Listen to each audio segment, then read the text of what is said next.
Bueno, buenas noches, jóvenes de procedimiento y planeación tributaria.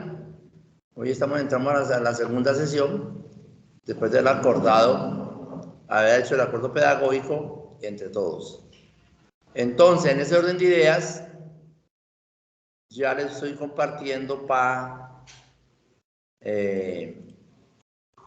les voy a compartir lo que vamos a ver hoy.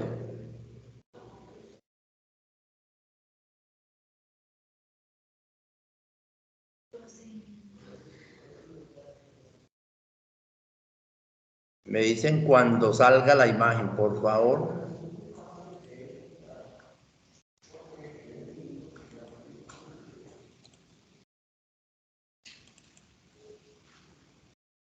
¿Ya todos tienen el módulo también?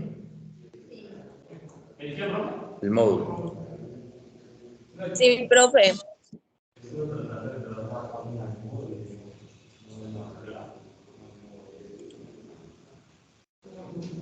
Bueno, ¿están viendo la imagen? Sí, ahora sí. Sí, profe. Sí, profe, sí, señor. Ok, entonces miren, cuando hablamos de procedimiento y planeación tributaria, pues estamos hablando de lo que es la parte de los tributos, de los impuestos. Entonces, una cosa es que usted haga la declaración de renta y otra cosa es que usted haga la planeación de una declaración de renta y que sepa cómo es el procedimiento para la parte tributaria.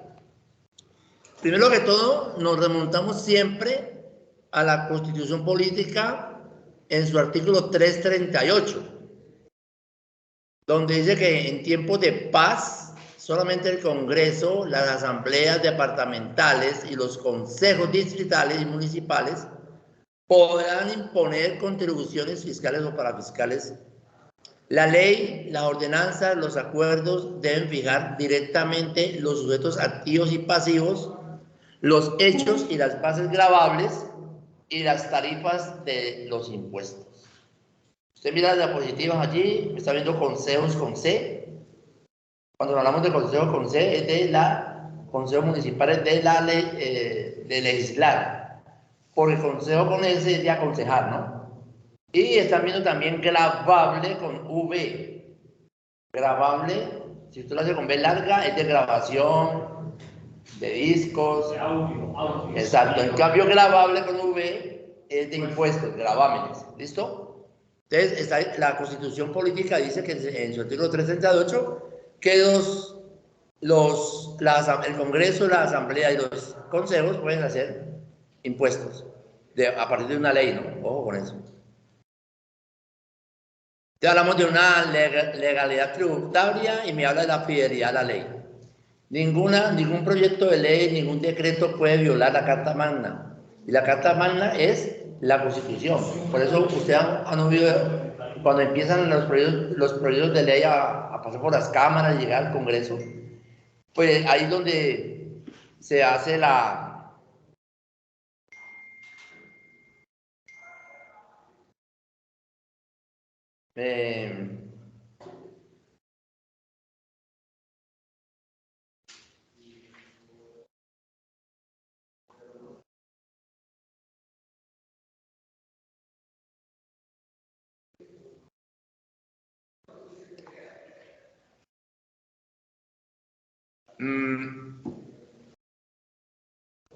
se dice que es inexequible o que cuando va en contra de la Constitución Política no se apoya. Exacto. Actuación de la administración pública y administrados, pues tenemos los mandatos, los actos estatales y la norma legal. Todo eso es una columna vertebral de la actuación de las relaciones administrativas. Había un trabajito con los que vinimos en la clase pasada sobre la elusión fiscal y la tasa de evasión. Entonces, me comparte que uno de ustedes que es la elusión. Durito acá, por acá para que escuchen los de la casa. Se da cuando el contribuyente utiliza maniobras permitidas, me llamó esa palabra la atención, permitidas por la ley para no pagar. ¿Elusión? La ilusión, sí señor. ¿Qué tiene usted, Mora? O sea, yo hice una comparación entre la ilusión y evasión. ¿Ilusión? No me ilusione. La ilusión, ¿cuál es la Ahora, entonces, esperemos ahora el paralelo. ¿Usted qué investigó? Chamorro no sabía. Sí, profe. Ah, sí, bueno. Dice que la ilusión es no ilegal, en el sentido estricto de la palabra, por cuanto no se va violando una ley directamente, sino que mediante la manipulación o simulación de la realidad económica se evita obligaciones por cumplir. Jennifer, ¿qué dice? Dice que son vías legales que persigue evitar minimizar el pago de impuestos aprovechando vacíos legales para obtener ventaja. Vacíos legales, ojo con esa palabra. Vacíos legales. ¿Qué tiene en la casa? ¿Qué Profe, tiene? Erika, diga. Yo tengo que la ilusión de impuestos también se hace referencia a las conductas del contribuyente que busca evitar el pago de impuestos. Ilusión, no evasión. Por eso, profe, ilusión. ¿Cómo? Perdón, ¿cómo? Ilusión, estoy leyendo la ilusión. Dale, empiezo. O sea, tengo así, la ilusión consiste en un conjunto de prácticas encaminadas a evitar que surjan o nazca el hecho o la obligación tributaria. Recordemos que eludir es esquivar con astucia una obligación, en este caso fiscal. Mediante distintas maniobras o prácticas es posible evitar la obligación de pagar un impuesto, pues se elude la configuración de los supuestos y hechos que lo causan. Muy bien. ¿Quién más tiene por allá? Profe, pues yo por aquí estoy encontrando que dice elusión, dice acción que permite reducir la base imponible mediante operaciones que no se encuentran expresamente prohibidas por disposiciones legales o administrativas. Muy bien. ¿Y quién más encontró? ¿Quién habló allí? Ah, Caicedo, ¿no? Profe, por aquí también encontré que dice eludir impuestos, es decir, que podemos considerar a la palabra elusión como sinónimo de evitar. Y por lo tanto, cuando nos referimos al aspecto tributario, hablamos de evitar la carga que implica un impuesto. Oh, correcto. Bueno, entonces nuestro compañero Davinson dice que le llamó mucho la atención una frase. Maniobras permitidas. Maniobras permitidas. Entonces escuche. Y aquí es donde viene la famosa, apunta la frasecita, si ustedes no han visto conmigo tributaria, la hermenéutica jurídica. Sí, profe, incluso, mira que en estos días tuvimos una conferencia, ¿no?, de la Facultad de Ciencias Contables del Medellín. Y invitaron a un conferencista y nos estaba hablando justamente de la tributaria y se enfocaba mucho en esa parte, o sea, la hermenéutica jurídica, la interpretación de la ley, de la norma. De los códigos. Eso, de los códigos. Incluso nos daba, nos daban unas pautas de cómo empezar a estudiar una tributaria o una ley para que usted la entienda, incluso que no tiene unos manuales, ¿sí?, donde ellos, pues el que la saca, para que usted entienda lo que él quiere dar a entender. ¿Sí? Entonces nos enfocaba mucho de que nosotros deberíamos enfocarnos también en esa parte de ir estudiando un poquito sobre la hermenéutica jurídica. Eso lo aplican nosotros los contadores en el estatuto tributario y también lo aplican más que todos los abogados y más que todos los penalistas.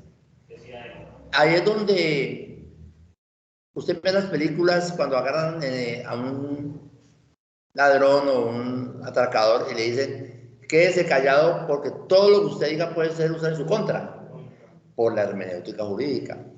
Entonces, pero hay derecho tributario, también ahí se puede aplicar. Por eso, en nosotros como contadores, en el derecho tributario y donde en el estatuto tributario o las leyes y reformas se salgan. Pero hay una premisa. Si la ley no es clara, no me es a mi obligación entenderla. Entonces ahí es donde vienen los vacíos y ahí es donde viene la ilusión. Incluso en la evasión, No, no me compré una evasión, todavía no. Espere.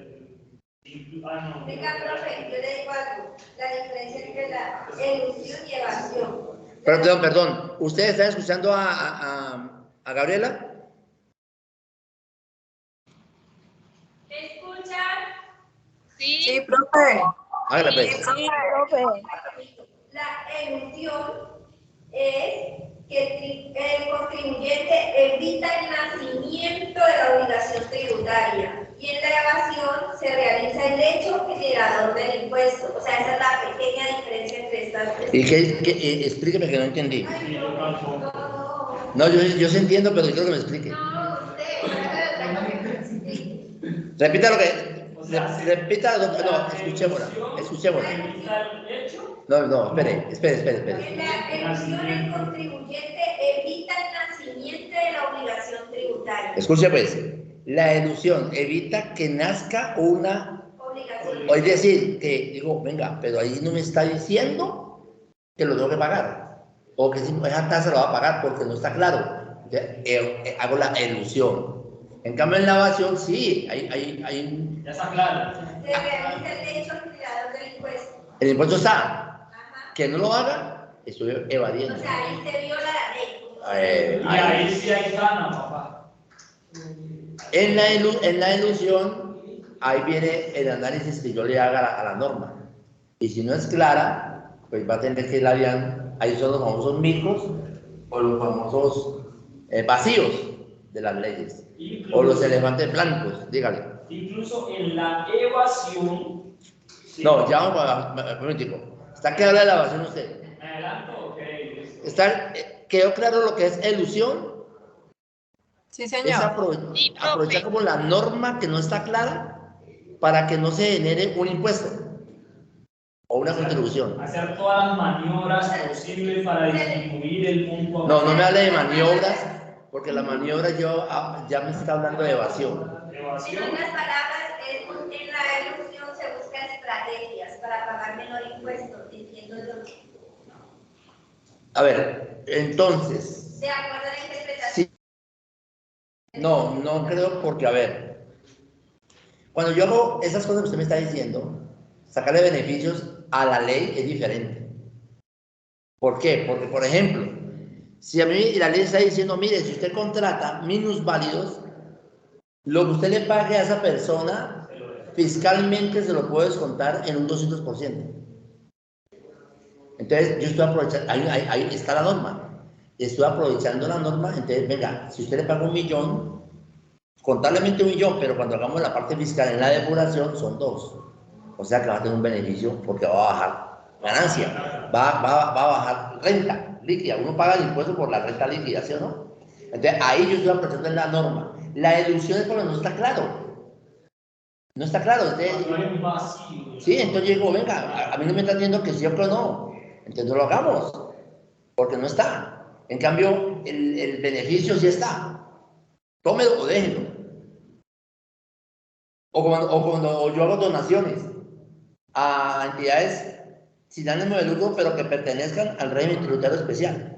Yo me gano un beneficio tributario. Ahí no estoy haciendo ilusión. Estoy aprovechando un beneficio a favor de mi cliente. ¿Ya? Pero cuando ya hay algo que no está claro, digo, no, pues ahí no dice nada, no lo hagamos. ¿Ya? Ya, pero Ahora sí, vamos a la evasión. Cuando yo hago una donación, Uh-huh. ¿uno se descuenta en el total de la donación? No, eso cambió. Eso ya es un descuento, un porcentaje, creo que hasta el 30% de la donación. Y el descuento tributario, no, es que ya hacer donaciones, el que lo haga, es porque le nace. Pero el beneficio no se sea mucho. Pero obviamente hay un beneficio, ¿no? Pero antes era más. Pero es todo sobre la renta líquida, ¿no, profe? Sí. Antes era más. Mal visto, ¿no? No, era más. ¿Cómo se dice cuando uno le gusta hacer eso?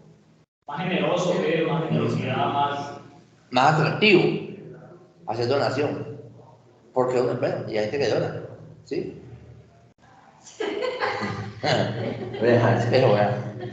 Es más atractivo. Ahora ya no, pero igual hay un beneficio, claro. Y primero se presta la parte social. Y segundo, pues bueno, yo voy a colaborar y bajo un poquito de impuestos.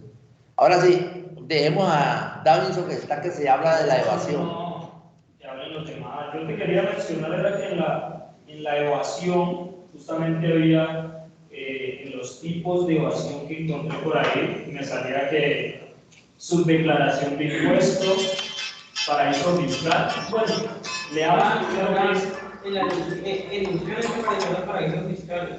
en la ilusión, A mí me apareció en la ilusión. a mí me apareció en la evasión. Bueno, pero igual leamos y ya me complementas, por favor. Por lo menos en la evasión dice, esto se emplea para evitar el pago de sus impuestos, en cuyo caso ya se viola la ley, ¿sí o no?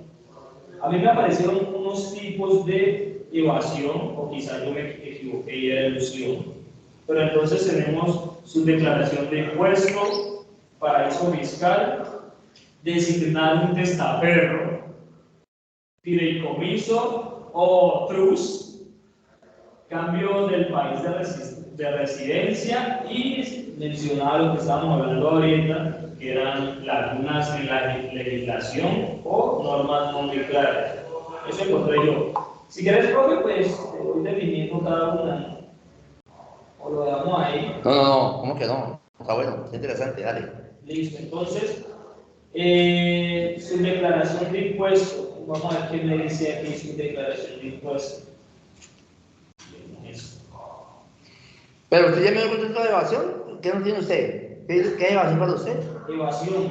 Evasión la realiza para evitar el pago de sus impuestos, en cuyo caso sí se viola la ley. O sea, que se realiza el hecho generador del impuesto. O sea, sí se realiza el hecho, pero se viola la ley. ¿Usted tiene un parlamento de datos? ¿Me decía? Ese era el parámetro. Ok. Chamorro.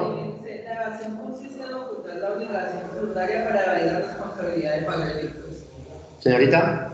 Es cuando un contribuyente deja de cumplir con su declaración y pago de un impuesto según como lo señala la ley. En la casa que va a hablar, Erika.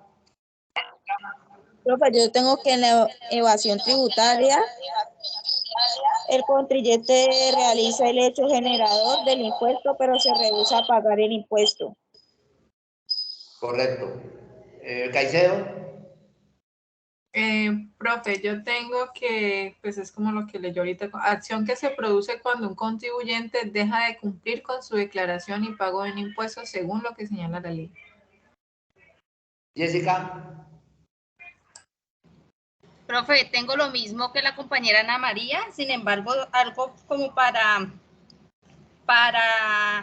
pues decir de más, dice que el evasor incurre en un delito, por lo que hasta puede ser considerado, hasta puede ser condenado por la ley. Bueno, perfecto. Ahora van a Davinson.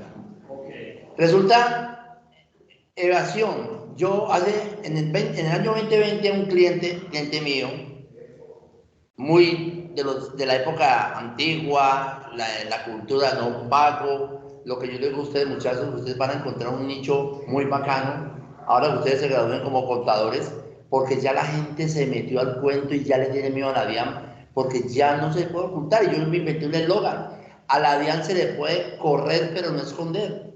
Entonces ya la gente, en Colombia existía la cultura del no pago, y a usted lo contrataban, bueno, contador, ¿usted cuánto me va a poner a pagar? No, pues lo que dé, no me sirve.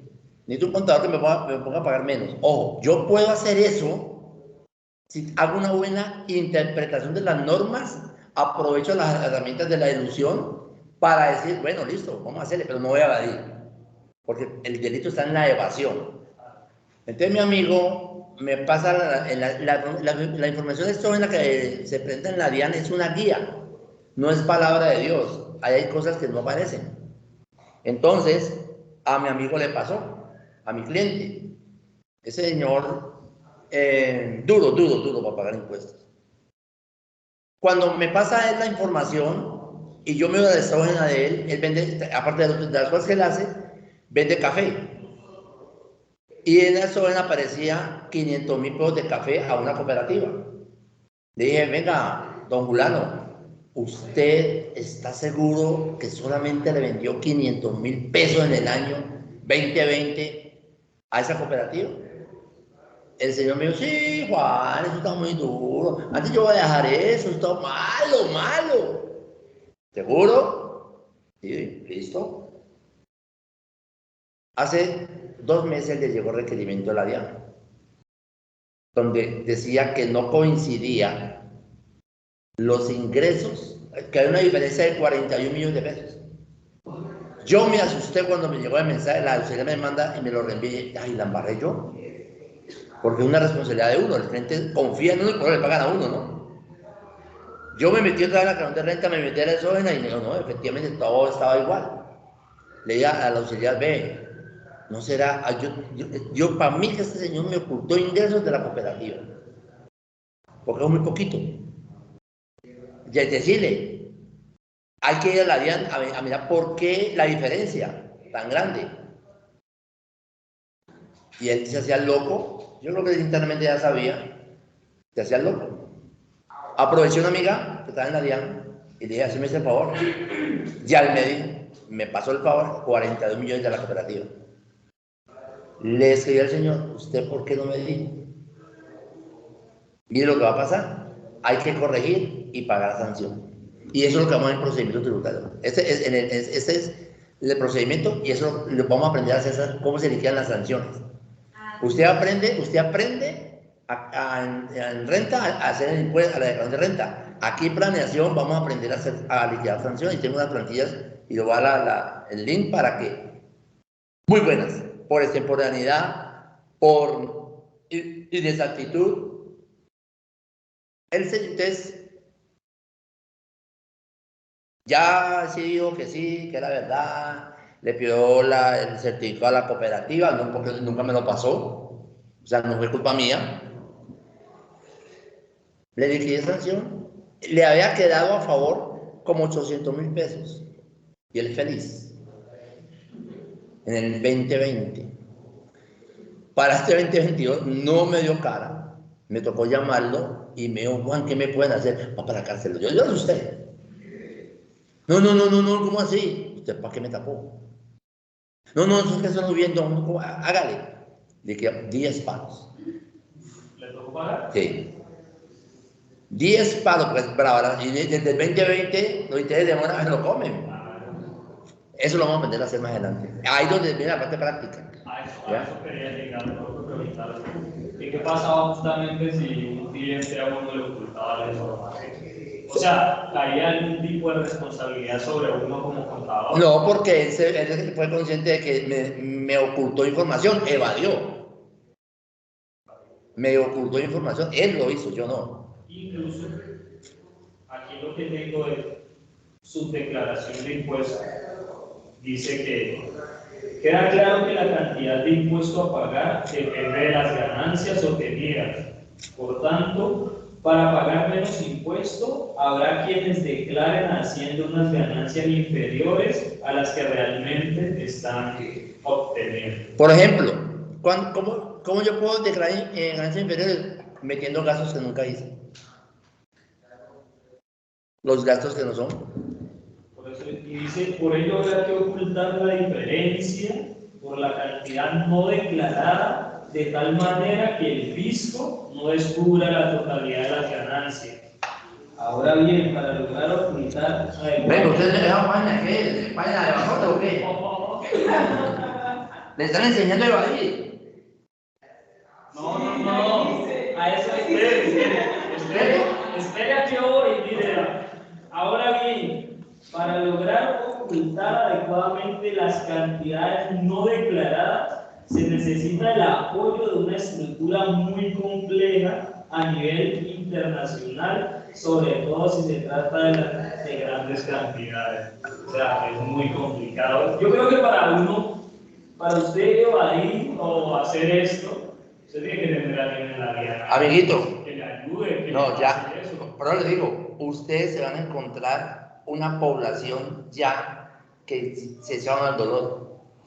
Vean, este año yo hice una declaración de renta a unas personas que tienen su negocio. Y le dije, si usted no se mete al cuento de la factura electrónica, de que todo lo que usted compre, sea con factura electrónica, no le voy a hacer su declaración de renta profesional. Uy, ¿cómo así? Claro. Porque si usted no hace eso, resulta que usted va a pagar impuestos por todo el ingreso bruto sin sacar nada, porque usted lo que no tenga factura electrónica, no.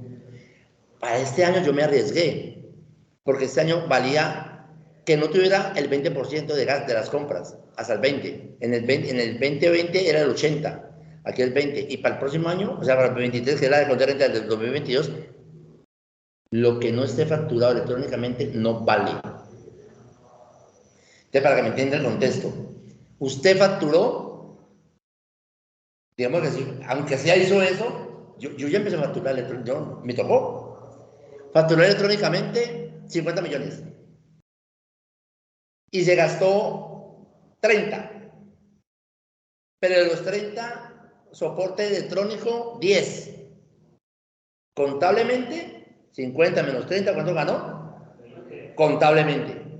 Pero fiscalmente, 40. Y sobre el 40 va a pagar. Ya, por eso la DIAN, venga, pero si es que yo le compro a uno que no factura, hágale el documento equivalente. El documento de soporte se llama ya. O sea, yo para evitarme eso, a donde yo trabajo, la revisoría fiscal, dije, no, tranquilo, para evitar que ustedes me hagan un documento de soporte, pues yo ya facturo. Te saqué mi resolución. A ver, me tocó pagar el plan de la resolución. Porque no, la empresa lo hace. Donde uno trabaja, le presta el servicio, ellos no pasan la cuenta de cobro, pero ellos le hacen el documento equivalente, que es como si fuera mi factura. Y sea para allá. O sea que en tiempo real, mire. Y ahí hay unas sugeridas, unas declaraciones sugeridas que están pegándole, unas están desenfocadas, pero a futuro, y como está prestando la DIAN, a futuro nosotros vamos a quedar como revisores de declaraciones, porque nosotros ya no lo vamos a hacer, ya llega hecha. A futuro a usted le va a llegar, a todos, a ver, en el artículo 91-92 de la Constitución, dice que es la obligación de todo ciudadano contribuir al gasto público. 95, sí señorita, artículo 95 de la Constitución.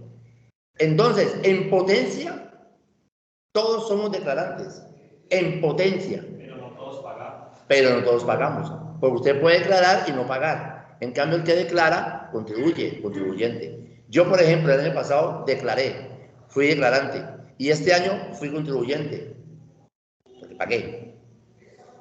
Me benefició que pagué como independiente, pagué 1.600.000 y pico, pero como me hacían detención y hacía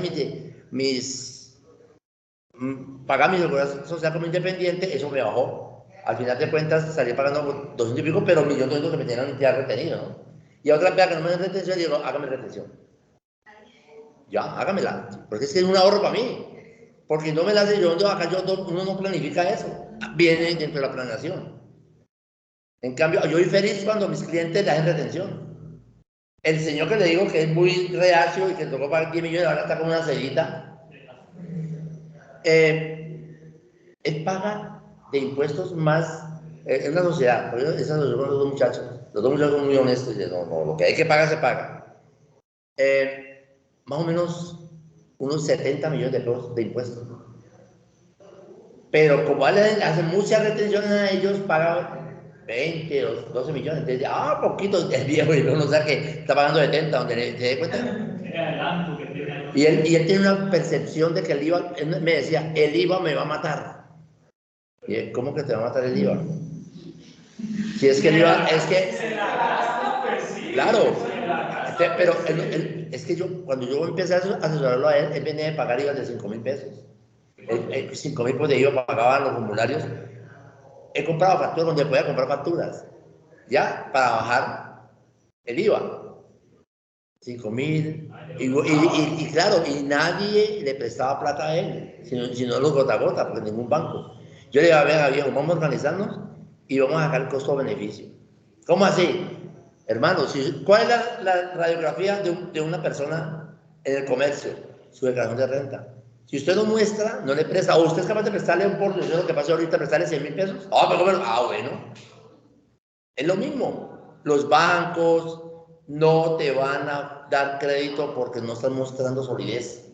Ni liquidez tampoco. Por eso no se presta. Es un proceso. Planeación. Empecemos a pagar lo que es. Y el señor me hizo caso. Entonces pasó de 5.000, 10.000 a 2 millones. Cuando ya llegamos a 5, 10, ahí es donde me dijo, este IVA me va a matar. Y dije, venga, viejo. No, pero eso él no sabía. Él solamente sabía, cuando yo le hice el formulario, hay que pagar 10.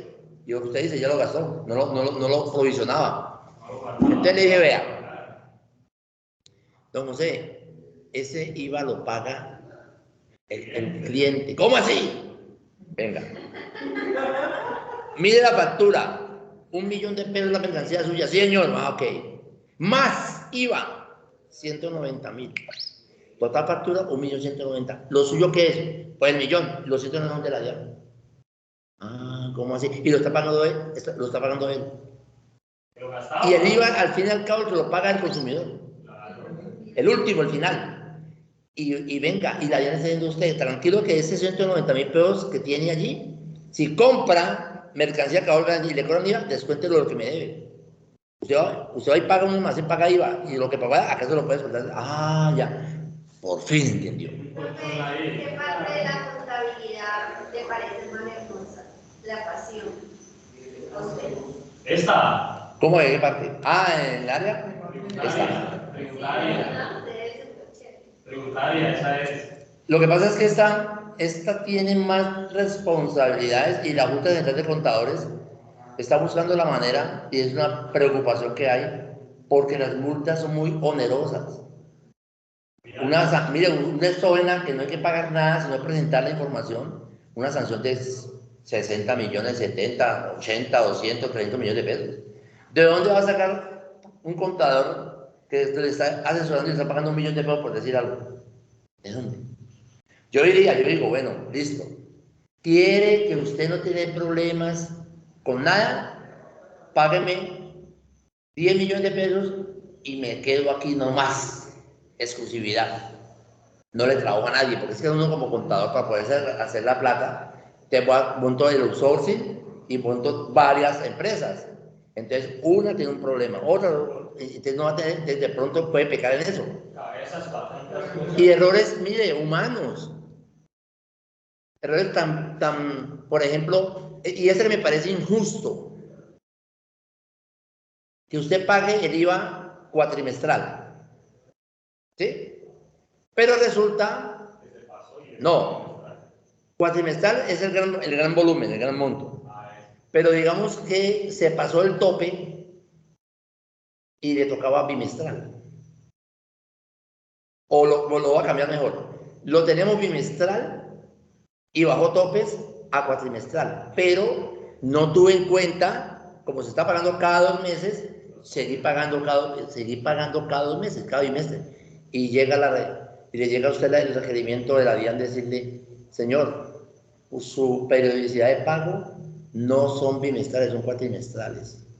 Por lo tanto, paga sanción por extemporaneidad e interés de mora. ¿Cuáles son los números? Bimestral o bimestral, más de 92.000 UT. Cae casi 2.000 millones de pesos. Para ser bimestral. Para ser bimestral. O sea, son los grandes contribuyentes, los grandes. Lo que pasa es que si la empresa inicia, si la empresa inicia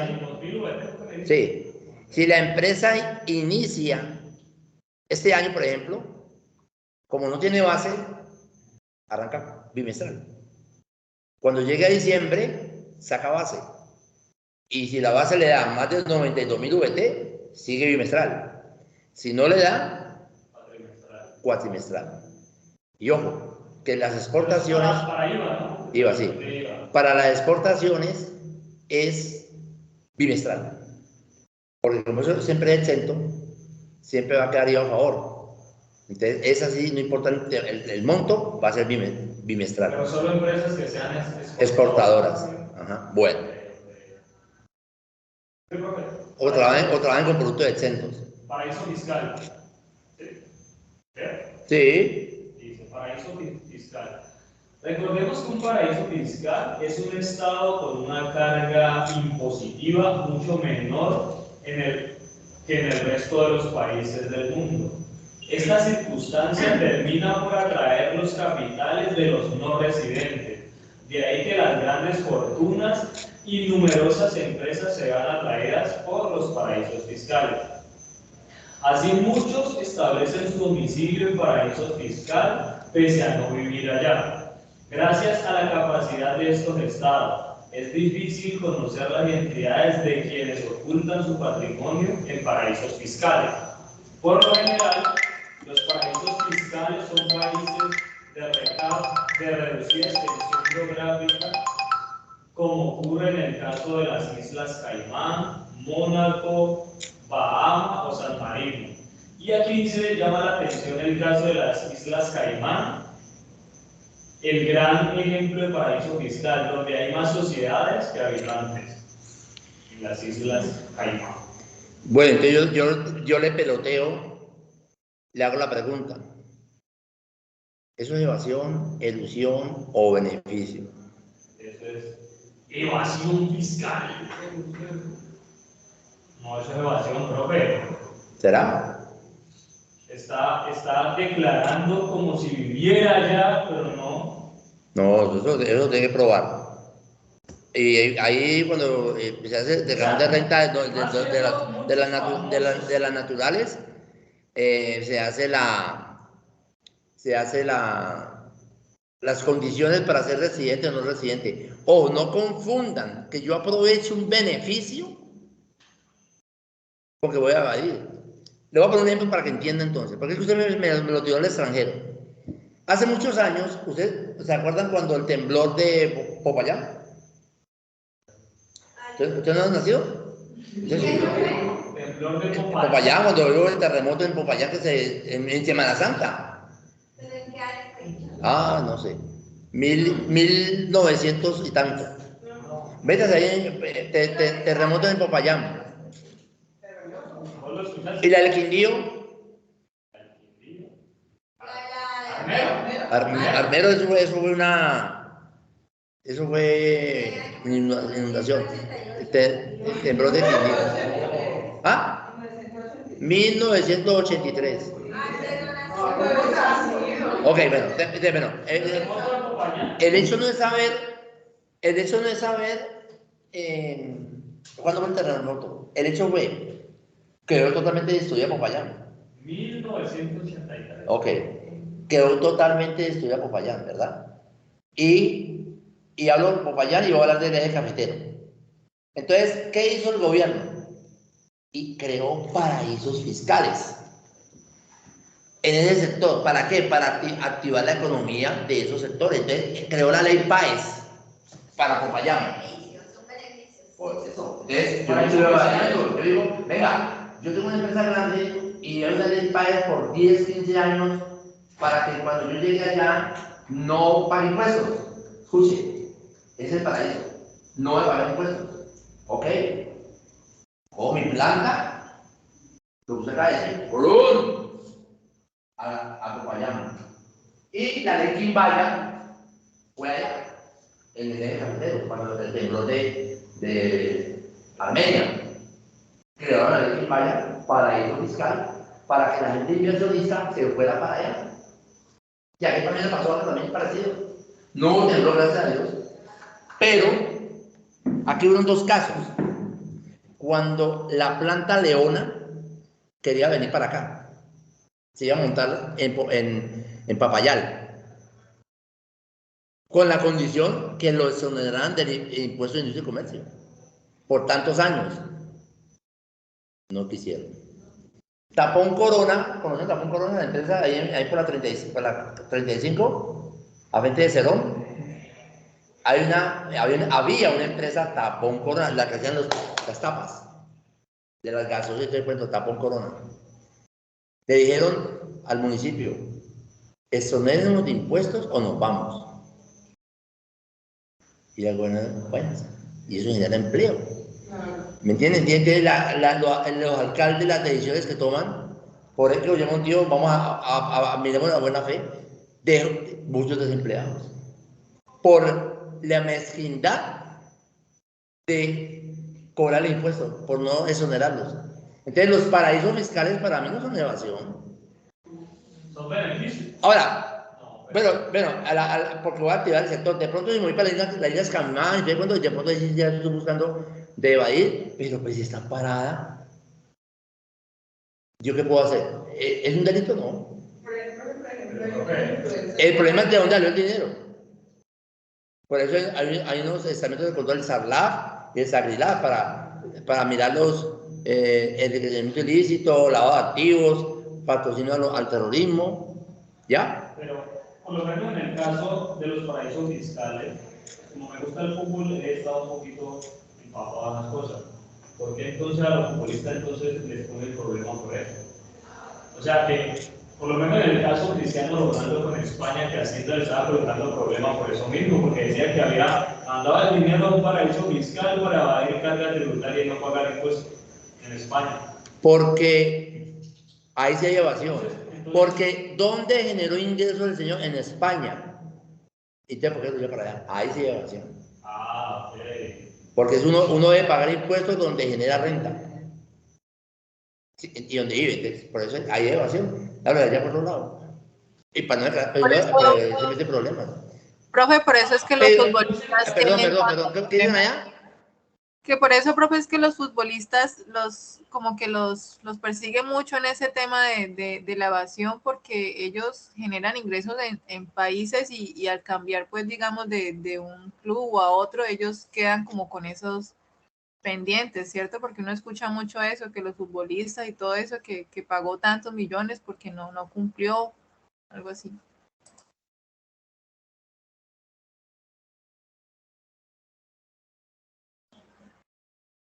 Hola, profe, ¿me escuchó? Yo, que había más sociedades que gente. Eso, entonces yo voy, instituyo mi sociedad. Trabaje allá, produzca allá y listo, está en un paraíso. Ok, ahí es un beneficio.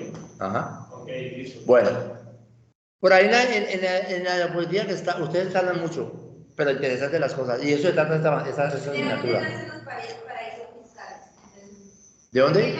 ¿Por qué nacen los paraísos? Porque para activar, si yo te brindo, el día de Colombia diga no hay impuestos, todo el mundo viene para acá. A trabajar. Y que si nosotros miramos esas ciudades que son paraísos fiscales muy bonitas también. No, la ley PAES ya acabó. Eso ya fue en esos años, fueron como 10 o 15 años de beneficio. Ya cuando le toca, ya empezó a pagar impuestos, pero ahí sí se llevan la planta. Pero activan la economía. Y así resolvió eso. La UGPP es algo que está fiscalizando pues la evasión de la seguridad social, porque la gente, hay empresas que le pago le va a pagar seguridad social por el mínimo y por debajo le pago otra plata, es una evasión. ¿Le va a pagar? El mínimo, por encima para pagar su seguridad social, pero usted gana, por debajo le pago $1 millón de pesos más. Allí es una evasión. Para no pagar. Ajá. Bueno, sigamos entonces. Principios de la tributación. Entonces habla de la Constitución Política Colombiana, consagra varios principios sobre los que se desarrolla el ordenamiento jurídico de la tributación. Entonces tenemos allí arriba la equidad, eficiencia, progresividad e institucionalidad. Veamos cada una de ellas. Principio de eficiencia. Eso se lo voy a compartir. Principio de eficiencia, diseño óptimo del impuesto y forma de cómo se ha de recaudar. O sea, que el impuesto no sea complicado. Mire, ¿el IVA es complicado? El IVA es un impuesto de valor agregado. Ya. ¿Quién lo cobra? El vendedor. Y me lo pasa. ¿Y es un impuesto directo o indirecto? Indirecto. Porque no está en cabeza propia del que paga el IVA, sino que otro es el que hace el favor y manda allá. En cambio, el directo, como el impuesto de renta, tiene en cabeza propia. Muy bien. Entonces, ese es el principio de eficiencia que debe aplicar todo impuesto. Todo impuesto nace de una ley, de una necesidad y después, está en una necesidad, entonces armemos la ley. Cuando ustedes escuchen proyecto de ley, lo de la reforma es un proyecto de ley a la reforma. Bueno. Principio de equidad, y aquí sí vamos a mirar qué opinan ustedes.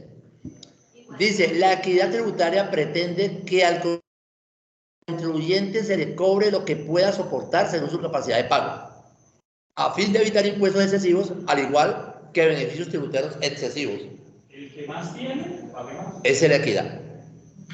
Bueno, de equidad, bueno, más bien, el que más tiene más paga la progresividad, mejor, para que vamos a la progresividad. La equidad que sea algo justo, ¿sí? Algo equilibrado, ahí lo dice, que pueda soportar según lo que yo pueda pagar ese impuesto porque estoy ganando bien. Mire, yo estoy feliz. Yo nunca he pagado impuestos. Créame. Yo soy feliz porque pagué. Y yo digo, si con lo que yo pago contribuyo a que en el Chocó ya no haya hambre, ni se mueran los niños en la Guajira de nutrición, feliz. Vamos a ver qué pasa. Vamos a ver qué pasa. Si se lo roban, y otro cuento. ¿Sí me entienden? Porque eso es lo que nos está matando. Sino Colombia será un país súper rico. La corrupción. Y ustedes que son los llamados a evitarlo, ustedes es la nueva generación. No es llegar a ser corruptos. Pero yo estoy feliz. Que se la roben no me interesa. Solamente sé que estoy contribuyendo. Ya soy un contribuyente y estoy cumpliendo con el artículo 95 de la Constitución. Ojalá, sueño con que esos impuestos lleguen a buenas manos y a buen recaudo para que se subsane todo esto. En Estados Unidos, la gente es la cultura del pago, el TAS, se llama ya, los impuestos del TAS. Pero porque ellos ven los beneficios, buenas carreteras, les dijo un año tiene todo. Entonces, pero si vamos a Londres o a Holanda cobran impuestos por tener mascota. Holanda, Países Bajos. Por tener mascota hay que pagar un impuesto. ¿Ya lo vimos la vez pasada? Bueno. Entonces, la equidad es eso. Bueno, parecido a la progresividad, pero yo ahorita hago la pregunta. ¿En Colombia hay equidad?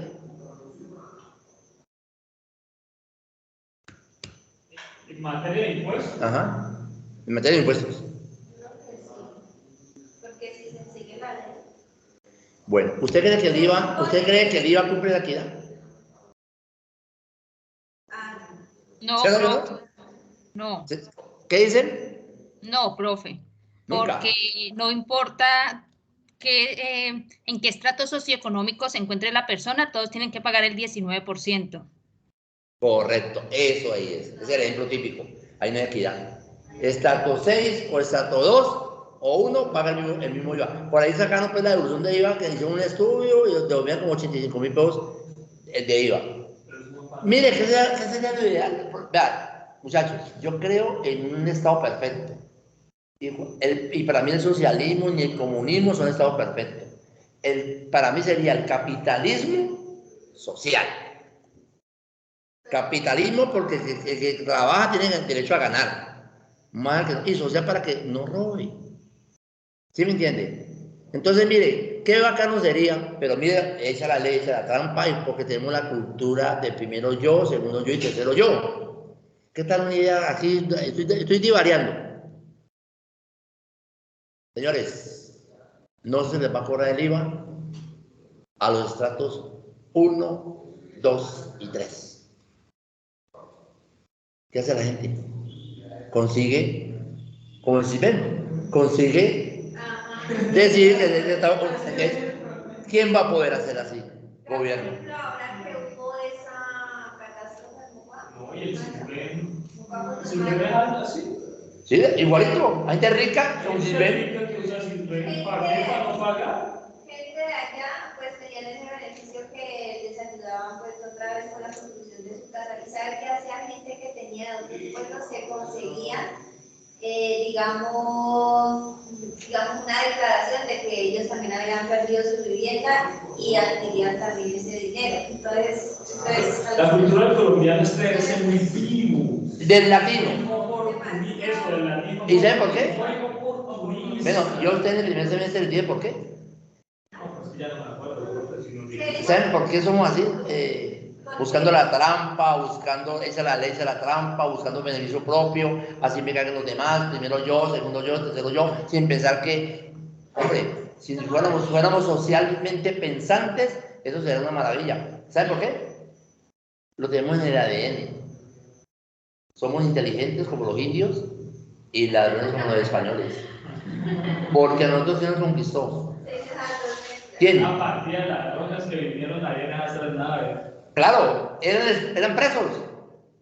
Porque la reina Isabel le Colón jodió tanto que dijo, ay, vamos a tenemos hacinamiento en estas cárceles, vamos a soltar. Por eso los indios, ese paro que hubo bravo, que tumbaron la estatua de Isabel de Alcázar, porque se dieron cuenta de que ese man era un ladrón. Él venía por el oro. ¿Cuál conquistador? Entonces esa gente en la niña, la pinta, entonces se junta esa mezcla de ladrones con la sangre pura de los indios. No somos mestizos. Los indios son más cagados. Entonces, mire, tenemos el ADN. ¿Quién sabe cuándo irá a quitar eso? Pero, en cambio, los ingleses no. A Estados Unidos, ¿quién los fundó? Los ingleses, la sangre azul. Lo que pasa es que como ya empezaron a llegar colombianos, ya empezaron a robar también. La nobleza. Bueno, dígame. Entonces, tenemos la primera, que ¿cuál fue la primera? Eficiencia. Equidad. Entonces la equidad es... Pues que sea algo equitativo, ¿ya? Algo justo, según la Sí. capacidad de cada uno. Correcto. Y vamos a entender, porque se puede comunicar con la progresividad. Vamos a entender qué habla. Mira que dice, la equidad no es igualdad, donde todos pagan lo mismo, el IVA. Aquí no importa a ustedes qué estatus sea, paga lo mismo. Progresividad, consulta la capacidad económica de cada uno de los ciudadanos, de sus ciudadanos, de manera que aquellos ciudadanos con más recursos deben de contribuir más que aquellos con menos recursos. Ahí sí es lo que se está diciendo. El que más gana, pague más, pero... Y eso es lo que se debe contar en este gobierno. Pero ¿qué están diciendo? Están amenazando. Ah, sí, me voy a quitar los beneficios, me voy. Y pues todas las ganancias, el patrimonio. Me voy. Más tenga, más. Me voy. Están viendo a las empresas para presionar, porque las empresas tienen muchos beneficios. Entonces se los quieren quitar. Ah, sí, nos vamos a pagar el problema. Nosotros estamos generando empleo. Este es el problema. Mire el problema por no tener un pensamiento social. Bueno, entonces progresividad es eso. El que más tenga, pague más. Pero es que un empresario muy codicioso. Empresas que... Dice, papi, se murió la reina de Isabel, se llevó. No, ya lo bien, o sea, ¿No? Esas empresas que facturan el billete sobre billete, o sea, miles y miles de millones y esa cosita pagar un poquito más. Y el otro principio es de la irretroactividad. El principio de irretroactividad es el fenómeno que produce que las normas no tengan efectos hacia atrás en el tiempo. De esta manera se asegura que dichos efectos comiencen en el momento de su entrada en vigor, con la finalidad de dotar al ordenamiento jurídico de seguridad. Claro, que está que una ley salga ahora y me lo hagan retroactivo. Por eso dice, comuníquese y cúmplase. A partir de la fecha hacia adelante, no hacia atrás. No, comuníquese y aplíquese. ¿Ustedes ya tenían eso? No, ¿qué tal una nueva ley? Y ustedes, venga, pero no existía hace 5 años atrás, paga. No, de aquí para adelante. Un ejemplo aquí dice, por ejemplo, si durante el 2022 se promulga una ley que sube o baja la tarifa del impuesto a la renta, esa nueva tarifa solo aplica para el periodo de renta siguiente, que al ser anual solo aplicará para el año 2023. O sea que la reforma que salga ahora es para aplicarla después, no hacia atrás. Muy bien. Entonces, ¿qué es la obligación tributaria? Esa es la pregunta. Dice que es aquella por la cual el sujeto pasivo, ¿quién es el sujeto pasivo? Nosotros, contribuyente. Se encuentra obligado mediante la ley a dar determinada cantidad de dinero al ente público a título de impuesto. Eso se llama obligación tributaria. Hay obligación tributaria sustancial y obligación tributaria complementaria. ¿La sustancia cuál es? La sustancial es esta, la que consiste en el pago al Estado del impuesto como consecuencia de la realización del presupuesto general del mismo conforme a la ley. Y la complementaria es la obligación de expedir facturas y entregarlas al adquiriente de bienes y servicios, la de suministrar información ocasional o regularmente, al inscribirse como responsable del impuesto sobre las ventas o entre otras. O sea, la complementaria con los mecanismos de control para que todo se haga bien. Por eso digo, el que no se mete al cuento de lo electrónico, baila. Obligación tributaria sustancial y obligación tributaria complementaria. Elementos de la obligación tributaria, dice, sujeto activo, sujeto pasivo, hecho generador, hecho imponible, causación, base gravable, tarifa y periodo gravable. Entonces veamos cada uno de ellos. Esos son elementos de la obligación tributaria. Activo es aquel a quien la ley faculta para administrar y percibir los tributos, que es el ministro de Hacienda en cabeza de la Dirección de Impuestos y Aduanas Nacionales. O sea que el sujeto activo, el fisco, la DIAN y el ministro de Hacienda. ¿De acuerdo? Los pasivos, bueno, vamos a meter los pasivos. Sujeto pasivo se trata de las personas naturales o jurídicas obligadas al pago de los tributos, quienes declaran e informan sus operaciones. Es el sujeto pasivo, el que va a pagar. El activo, el que va a recibir. Palabras más, palabras menos en términos coloquiales, ¿no? Hecho generador, pues se trata de la manifestación externa del hecho imponible como compra, venta o servicio. Hecho imponible es el presupuesto fijado por la ley para configurar cada tributo y cuya realización origina el nacimiento de la obligación tributaria principal. Es decir, el hecho que genera la obligación para pagar un impuesto.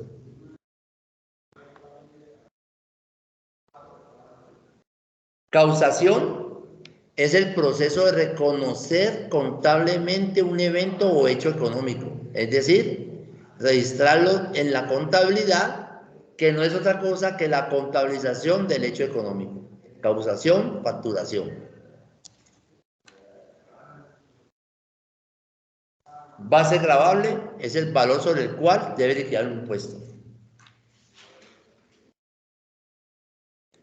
Tarifa sirve para determinar la cuantía del tributo. La tarifa comprende los tipos de gravámenes mediante los cuales se expresa la cuantificación de la deuda tributaria. Y el periodo gravable, pues es el lapso temporal en que el sujeto pasivo o responsable debe declarar y pagar el impuesto creado, como puede ser anual en el caso del impuesto de renta, bimestral o cuatrimestral en el caso del impuesto a las ventas, etc. ¿Ve qué pasa con la renta de fuente? ¿Por qué no está allí? Es un anticipo. Ah, no es un impuesto, qué bien. Es un mecanismo de reparto anticipado del impuesto de renta que paga cada mes, pero no es un impuesto. En conclusión a lo que usted acaba de decir, se dice que la obligación tributaria tiene tres importantes características, que nace a través de la ley, lo sujeto activo y pasivo, tiene que haber un acuerdo de voluntades, y el objeto de este es la prestación de edad, que consiste en cancelar o pagar el tributo. Es como en resumen las... ¿De qué? De la obligación tributaria, las características importantes. Claro. Bueno, aquí hay un jueguito donde habla de unas ciertas preguntas, pero no lo vamos a hacer. Miraremos de ahí, yo puedo sacar parcial de allí.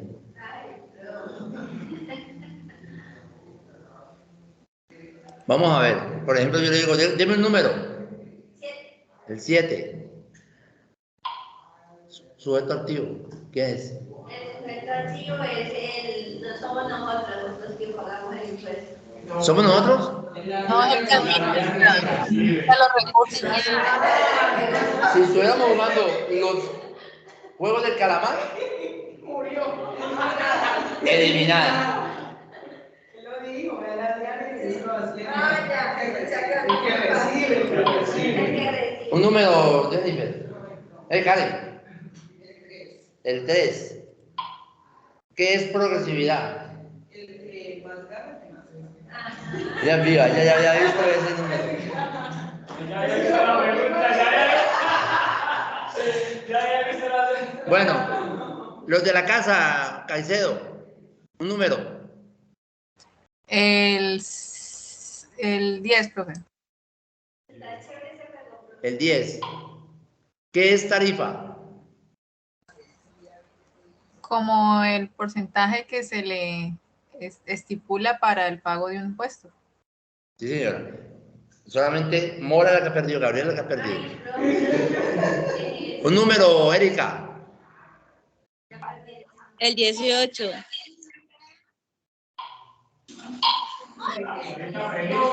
Ahora feliz, pasó. No, hombre. Otro número. Vea. Cerra la puerta, por favor. Gabriela, cerra la puerta. Cerra la puerta. Bueno, Erika, otra. El 8. ¿Cuál? El 8. 8. Sujeto pasivo.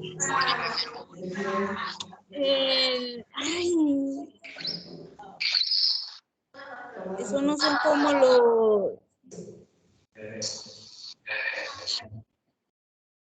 ¿Yo? proveedores. No. Ah, usted aquí, Jennifer. Pues nosotros, las personas naturales, vamos a pagar el impuesto. Jessica. ¿El número? Sí. El 5. ¿Qué es una obligación tributaria?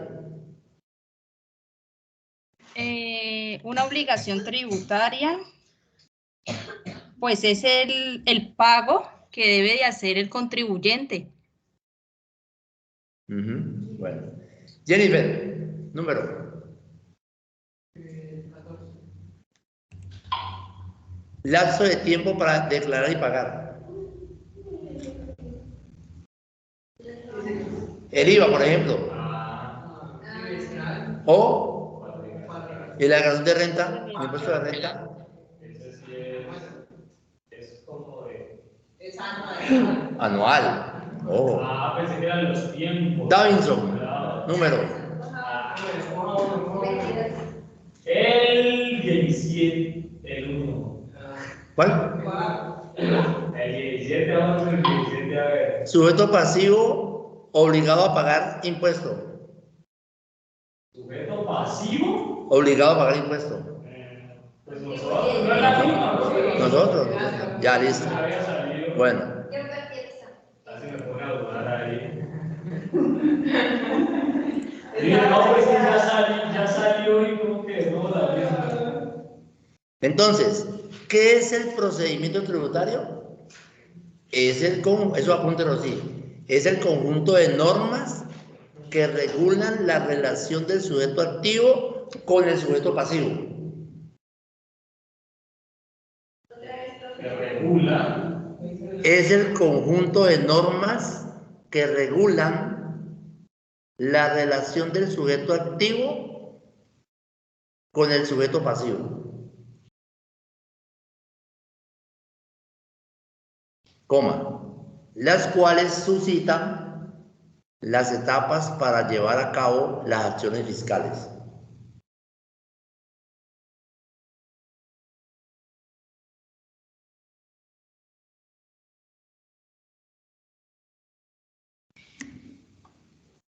¿Las cuales qué?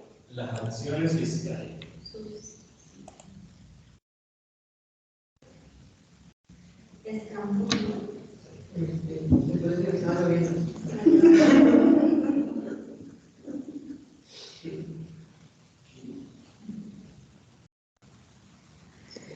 ¿Cuántas y cuáles son las obligaciones fiscales? Las formales y las sustanciales. ¿Usted oye o no? Sí, señor. Vean, las formales y las sustanciales.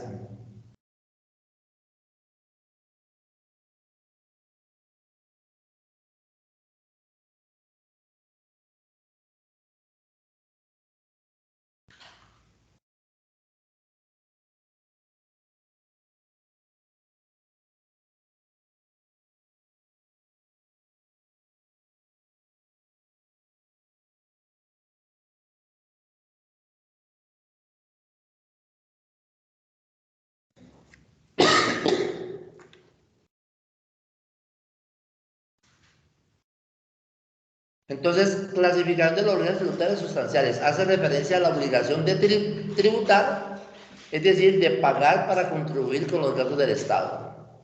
Formales hace referencia a los procedimientos que el obligado tiene para cumplir con la obligación sustancial. Usted nos dijo ahorita, ¿no? Ahí está.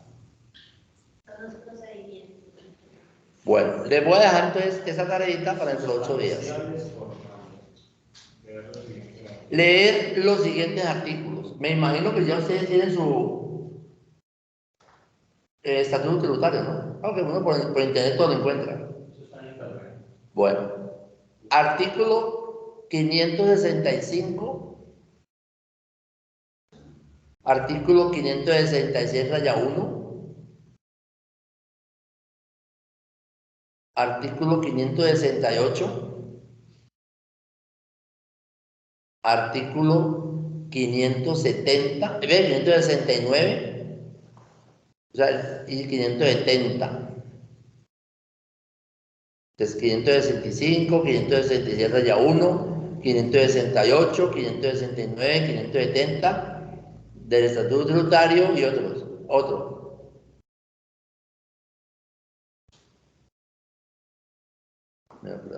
Démoslo así.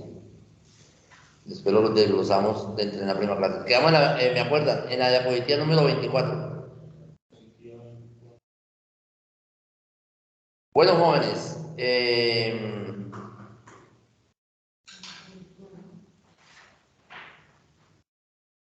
vamos entonces a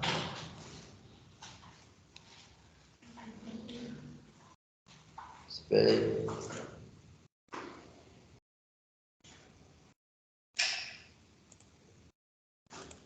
Debo de compartir. Listo, entonces voy a parar también la grabación. Pero me agregó al WhatsApp al grupo. Ya te va a hacer.